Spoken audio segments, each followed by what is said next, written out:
Ikinalulungkot din ng mga kasamahan ni Cadet First Class Aldrin Jeff Cudia ang pagpapali sa kanya sa Philippine Military Academy.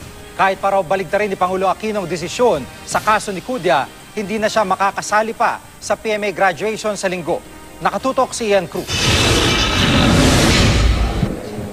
Class valedictorian ng Siklab Diwa PMA Class 2014 ang anak ng magsasaka ng Daraga Albay na si Cadet George Leona. Tubong Cagayan de Oro City naman ang salutatorian at tanging babae sa top 10 na si Liza Dango. Pero sa likod ng tagumpay, sumasagi raw sa isip nila ang administrative dismiss na si Cadet First Class Aldrin Jeff Cudia.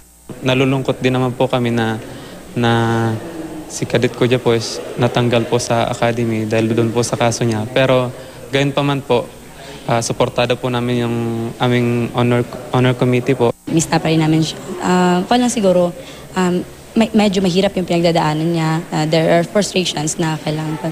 Siguro lang, kapit lang tayo sa Diyos. Aminado ilang miyembro ng Siklab Diwa Class of 2014, nalulungkot sila sa sinapit ng kanilang mista na si Cadet Cudia. Pero umaasa raw sila magiging mabuti ang landas sa tatahakin ni Cudia paglabas niya ng akademya. Ang number 3 at tubong kalinga ni si Cadet Billy Cojam, may mensahe kay Cudia na dapat sanay siyang top 3 ng klase. Coach, nirerespeto naman namin kung ano yung decision mo o kung ano man yung plano mo. But as far as yung class natin ang involved, kailangan din naming sumunod sa kung ano man yung decision ng higher command. Nanindigan ng PMA, lumabag sa honor code si Cudia. Hindi rin na usapin na 8-1 ang unang resulta ng botohan. Yung pangyayari na yon ay isang single act of voting na hindi nating maisasangtabi na ang lumabas sa botohan, na pinal na botohan na yon ay, at opisyal na botohan na yaon ay 9-0.